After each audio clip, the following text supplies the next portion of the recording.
Urdu audio books .com پر آپ سن رہے ہیں سیرت سرور عالم صلی اللہ علیہ وآلہ وسلم، جلد سوم، تالیف مولانا سید ابو العلا مودودی، آواز وجیح احمد صدیقی، پروڈیوسر اظہر نیاز۔ باب 19، حصہ 2، خیبر سے واپسی کا سفر۔ جب رسول اللہ صلی اللہ علیہ وآلہ وسلم خیبر سے واپس آ رہے تھے تو راستے میں کسی جگہ پر رکے اور فرمایا، رات کا آخری حصہ ہے، کون آدمی ہے جو ہمیں فجر کے وقت اٹھانے کی ذمہ داری لے گا؟ ممکن ہے کہ ہم سوتے رہ جائیں۔ حضرت بلال رضی اللہ تعالی عنہ نے کہا، یا رسول اللہ، آپ صلی اللہ علیہ وآلہ وسلم کے لیے میں ذمہ داری لیتا ہوں۔ چنانچہ رسول اللہ اور تمام مسلمان سواریوں سے اترے اور سو گئے۔ حضرت بلال کھڑے ہو کر نماز پڑھنے لگے اور جب تک خدا کو منظور تھا نماز پڑھتے رہے۔ پھر اپنے اونٹ کی ٹیک لے لی، اس طرف کا رخ کر لیا جس طرف سے سورج طلوع ہونے والا تھا۔ ان کی اونگ ان پر غالب آ گئی اور سو گئے۔ جب دھوپ نکل آئی تو رسول اللہ صلی اللہ علیہ وآلہ وسلم اپنے ساتھیوں میں سب سے پہلے بیدار ہوئے۔ اسی اثنا میں حضرت بلال رضی اللہ تعالیٰ عنہ بھی جاگ گئے اور اٹھ کر آپ صلی اللہ علیہ وآلہ وسلم کے پاس آئے تو رسول اللہ صلی اللہ علیہ وآلہ وسلم نے فرمایا، بلال، یہ تم نے ہمارے ساتھ کیا کیا؟ حضرت بلال رضی اللہ تعالیٰ عنہ نے کہا، یا رسول اللہ، جس چیز نے آپ کو پکڑ لیا اسی نے مجھے بھی پکڑ لیا۔ فرمایا، سچ کہا۔ پھر سب لوگ اٹھ کر روانہ ہو گئے۔ رسول اللہ صلی اللہ علیہ وآلہ وسلم تھوڑی دیر اونٹ لے کر چلے، پھر آپ صلی اللہ علیہ وآلہ وسلم نے اسے بٹھا دیا، اتر کر وضو کیا اور لوگوں نے بھی اتر کر وضو کیا۔ پھر حضرت بلال رضی اللہ تعالیٰ عنہ کو حکم دیا کہ وہ اقامت کہیں۔ انہوں نے اقامت کہی۔ رسول اللہ صلی اللہ علیہ وآلہ وسلم نے لوگوں کے ساتھ نماز پڑھی۔ سلام پھیرنے کے بعد لوگوں کی طرف متوجہ ہو کر فرمایا، جب تم نماز پڑھنا بھول جاؤ تو جب یاد آئے اسی وقت پڑھ لیا کرو۔ اللہ تبارک و تعالیٰ فرماتا ہے، اقم الصلاۃ للذکر، سورہ طٰہٰ آیت 41، یعنی میری یاد کے لیے نماز قائم کر۔ خیبر سے بھی یہود کا اخراج۔ عہد رسالت صلی اللہ علیہ وآلہ وسلم کے بعد حضرت عمر رضی اللہ تعالیٰ عنہ کے عہد خلافت میں یہود کو خیبر سے بھی نکال دیا گیا۔ ان کے اس اخراج کو خاص طور پر ہدف ملامت بنایا گیا ہے۔ مخالفین کہتے ہیں کہ جب رسول اللہ صلی اللہ علیہ وآلہ وسلم نے اہل خیبر سے پیداوار کے نصف حصے پر معاملہ کر لیا تھا اور وہ مستقل طور پر اسلام کی رعایا بن چکے تھے تو حضرت عمر رضی اللہ تعالیٰ عنہ کو انہیں جلا وطن کرنے کا کیا حق تھا؟ کیا اس طرح انہوں نے عہد شکنی اور اہل الذمہ کی حق تلفی نہیں کی؟ یہ اعتراض بظاہر بہت وزنی ہے، مگر تاریخ نے وہ تمام حقائق محفوظ رکھے ہیں جن سے اس اعتراض کا سارا تار و پود بکھر جاتا ہے۔ خیبر جب فتح ہوا تھا تو ابتداً حضرت صلی اللہ علیہ وآلہ وسلم سے یہودیوں کی صلح اس شرط پر ہوئی تھی کہ آپ صلی اللہ علیہ وآلہ وسلم ان کی جاں بخشی کر دیں گے اور وہ اس علاقے کو چھوڑ کر کہیں اور چلے جائیں گے۔ فتوح البلدان صفحہ 29 تا 38، ابن ہشام صفحہ 789، ابن سعد جلد 2 صفحہ 89 اور 80۔ لیکن صلح ہونے کے بعد جب زمین کے باقاعدہ بندوبست کا موقع آیا تو اہل خیبر نے آپ صلی اللہ علیہ وآلہ وسلم سے درخواست کی کہ آپ ہم کو یہیں رہنے دیں اور ہم سے معاملہ کر لیں، کیونکہ ہم زراعت اور نخلستان کے کام سے خوب واقف ہیں۔ حضرت صلی اللہ علیہ وآلہ وسلم نے ان کی یہ درخواست قبول کر لی اور ان سے عارضی طور پر معاملہ کر لیا، لیکن معاملے کی شرائط تحریر کرتے وقت صاف طور پر یہ تصریح کر دی کہ میں تم کو برقرار رکھوں گا جب تک اللہ تم کو برقرار رکھے گا۔ بخاری کتاب الشروط، باب اذا اشترط فی المزارع، فتوح البلدان صفحہ 29۔ اس کا مطلب یہ تھا کہ تم کو مستقل طور پر نہیں رکھا جائے گا، بلکہ جب تک احکام خداوندی کے مطابق ہمارے قومی مصالح تمہیں رکھنے کی اجازت دیں گے اس وقت تک تمہیں رہنے دیا جائے گا، اور جب تمہارا طرز عمل نامناسب ہوگا تو ہمیں آزادی ہوگی کہ اس صلح نامے کی شرائط کو نافذ کر کے تمہیں جلا وطن کر دیں۔ ابن حجر نے اس جملے کی یہ تشریح کی ہے۔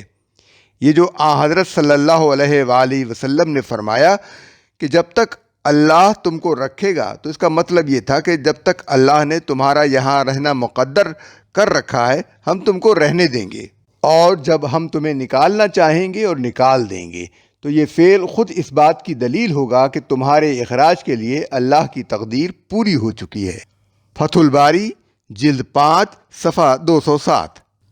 ابو داؤد نے ایک اور روایت میں اس سے بھی زیادہ صاف تصریح کی ہے۔ حضرت صلی اللہ علیہ وآلہ وسلم نے ان سے اس شرط پر معاملہ کیا تھا کہ ہم جب چاہیں گے ان کو نکال دیں گے۔ ابو داؤد باب ما جاء فی حکم الارض خیبر الجہاد فی الاسلام صفحہ 314-315۔ اس سے یہ بات تو بالکل صاف ہو جاتی ہے کہ ان سے کوئی ایسا معاہدہ نہ تھا جس کے لحاظ سے ان کے اخراج کو بدعہدی کہا جا سکتا ہو، بلکہ اس کے برعکس اصل معاہدہ ان کے اخراج ہی کا مقتضی تھا۔ اب رہا یہ سوال کہ نصف خراج پر جو عارضی معاملہ ان سے کیا گیا تھا، اسے کن وجوہ کی بنا پر فسخ کیا گیا، تو اس کی تحقیق کے لیے ذیل کے واقعات پیش نظر رکھنے چاہیے۔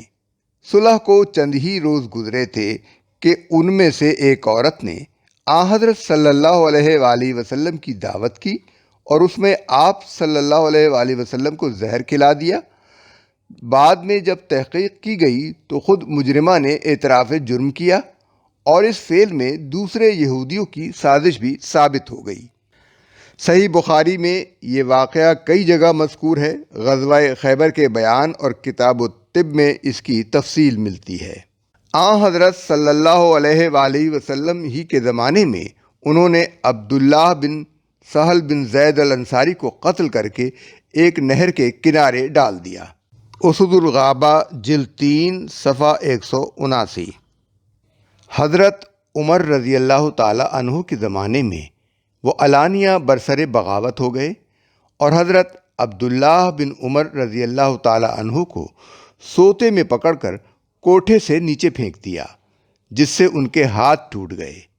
فتوح البلدان صفحہ 31، ابن ہشام صفحہ 780۔ ابتدائی واقعات خاص لوگوں کے ساتھ مخصوص تھے، اس لیے عامت الناس کو ان کے جرم کا ذمہ دار نہ سمجھا گیا، مگر یہ آخری جرم کھلے بندوں کیا گیا تھا اور تمام قوم کا معاندانہ رویہ ظاہر نظر آ رہا تھا۔ اس لیے حضرت عمر رضی اللہ تعالی عنہ نے اس معاملے کو صحابہ کی مجلس میں پیش کیا اور اس پر تقریر کرتے ہوئے فرمایا، رسول اللہ صلی اللہ علیہ وآلہ وسلم نے یہود خیبر سے ان کے اموال پر معاملہ کیا تھا اور یہ فرمایا تھا، ہم تمہیں برقرار رکھیں گے جب تک اللہ تم کو برقرار رکھے گا۔ اب عبداللہ بن عمر رضی اللہ تعالیٰ عنہ وہاں اپنی جائیداد پر گئے تھے۔ رات کے وقت ان پر حملہ کیا گیا اور ان کے ہاتھ پاؤں توڑ دیے گئے۔ اس ملک میں ان کے سوا ہمارا کوئی دشمن نہیں ہے، وہی ہمارے دشمن رہ گئے ہیں اور ہمارا شبہ انہی پر ہے، اس لیے میری رائے میں ان کو جلا وطن کر دینا چاہیے۔ حضرت عمر رضی اللہ تعالیٰ عنہ کی اس تجویز سے تمام مجلس نے اتفاق کیا اور یہودیوں کے اخراج کا فیصلہ ہو گیا، لیکن ان مجرموں کو بھی اس طرح جلا وطن نہیں کیا گیا کہ ان کے اموال و اراضی پر قبضہ کر کے انہیں بیک بینی و دو گوش نکال دیا گیا ہو۔ جو کچھ وہ چھوڑ گئے اس کا پورا معاوضہ ان کو بیت المال سے دیا گیا۔ سفر کی آسانی کے لیے اونٹ اور کجاوے دیے گئے، یہاں تک کہ کجاوے باندھنے کی رسیاں تک حکومت کی طرف سے مہیا کی گئیں۔ بخاری کتاب الشروط۔ اس میں شک نہیں کہ بعض روایات میں ان کے اخراج کی یہ وجہ بھی بتائی گئی ہے کہ حضرت عمر رضی اللہ تعالی عنہ نے جب رسول اللہ صلی اللہ علیہ وآلہ وسلم کی یہ حدیث سنی کہ جزیرہ عرب میں 2 دین جمع نہ ہونے پائیں، تو آپ نے اس کی تحقیق کی اور صحیح ثابت ہو جانے کے بعد یہودیوں کے اخراج کا فیصلہ کر لیا۔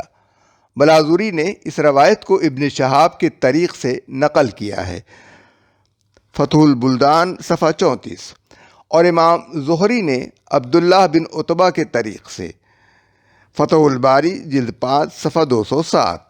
لیکن اس حدیث کا منشا ہرگز یہ نہ تھا کہ غیر مسلم قوموں کو بلا قصور عرب سے نکال دیا جائے۔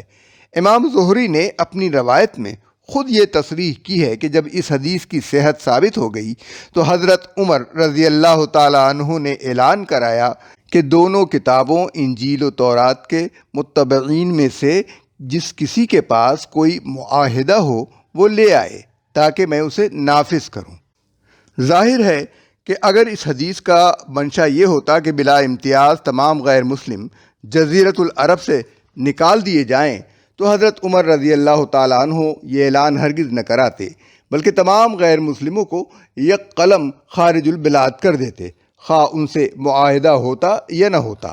مگر جب انہوں نے ایسا نہیں کیا بلکہ اہل معاہدہ سے ان کے عہد نامے طلب کیے اور وعدہ کیا کہ ان عہد ناموں کو نافذ کیا جائے گا، تو اس کا مطلب یہی ہو سکتا ہے کہ اس حدیث سے مطلقاً اخراج مقصود نہ تھا، بلکہ ایک عام پالیسی کی تعیین مقصود تھی جس پر دوسرے واجبات کا لحاظ رکھتے ہوئے عمل درآمد کیا جانا چاہیے تھا۔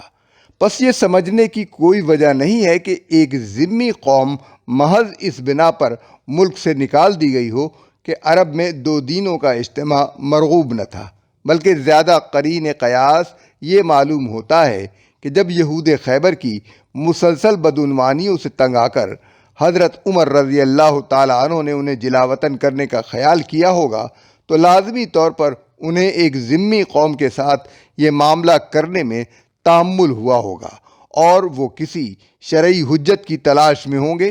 اس دوران میں یہ حدیث ان کو پہنچی ہوگی اور اس کی اچھی طرح تحقیق کرنے کے بعد مطمئن ہو کر انہوں نے اپنی رائے کو عمل میں لانے کا فیصلہ کیا ہوگا۔